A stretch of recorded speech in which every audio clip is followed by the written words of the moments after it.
Hi, I'm Haley with Neuhaus Education Center. In this video, we are going to discuss Mastery Check 1 in accurate and automatic reading.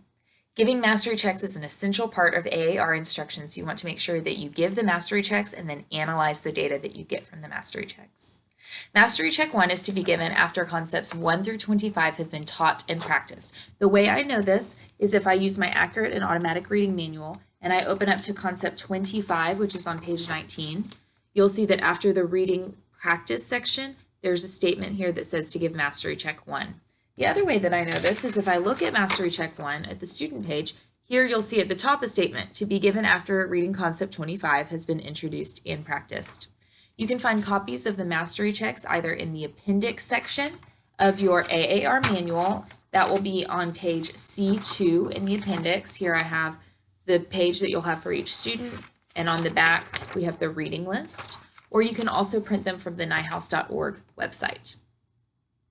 You're going to give each of these mastery checks, Mastery Check 1, each part of that mastery check individually. There's two parts, a part A and a part B.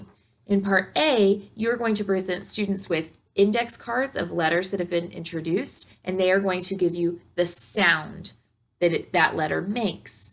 There are 12 consonants and 3 vowels that are introduced up to this point, so that's what you're going to write on these index cards.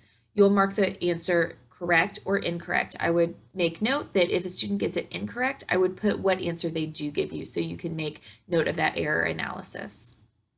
In section A, students cannot miss any of the sounds in order to master. They have to get it 100% correct in order to master. Part B is word reading, and on this one you'll be marking student answers on this sheet. Each student has their own individual sheet, while they will be reading off the student word list. Again, just like with part A, if students make an error, you should write what they do say so that you can analyze that error. For example, the word is spill, but if students say spell, that's important information for you. So just marking it incorrect is not enough. You want to know that they switched that short I sound for a short E sound. On this section, students are allowed to make up to 2 errors in order to master. So they can get 0, 1, or 2 errors and still have mastered part B. But remember, no errors to master part A. You can take time from your structured literacy instruction time to give this mastery check. So it might take 1 or 2 days of your 30-minute routine to get through to test an entire class of students. However, if students have been successful on the reading practices and in lessons, it will probably go pretty quick with them. Once you get the data from your mastery check, it's important to analyze the data. And the reason we do that is because we want to be both we want to be diagnostic and prescriptive with our instruction, meaning what did students get wrong, why did they get it wrong, and what can we do to fix those misconceptions? So I suggest using these guiding questions to help you think through the data that you get from your mastery check. So these kind of questions are going to take you through reflecting on how did your class do as a whole.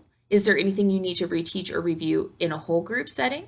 Is there anything you need to reteach or review in a small group setting? And when is it going to be time to slow down or speed up the pace of instruction? You can find more information about the mastery checks in your AAR training materials or in the AAR manual.